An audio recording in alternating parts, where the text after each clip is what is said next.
In this video, I'm going to be showing you how you can clear the cache on your Mac. Okay, so the process is pretty straightforward and simple, so let's just get straight into it. The first thing you want to do is you want to click on the Finder. So it's usually located in your dock. I don't think you can see my dock, but on the far left-hand corner of your dock, you're going to have Finder. Alternatively, you can click on the magnifying glass right there at the top, then just type in Finder, and you can go to your Finder this way. So I'll click on it. Once the Finder is open, you want to go to the top, right at the top, and it says Go. And then you want to go to the bottom and click on Go to Folder. Once you've done that, you want to type in this symbol right here.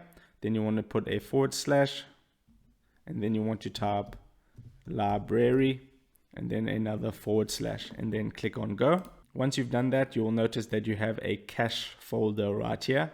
If you click on that cache folder, this is going to show you all the cache that you have on your Mac.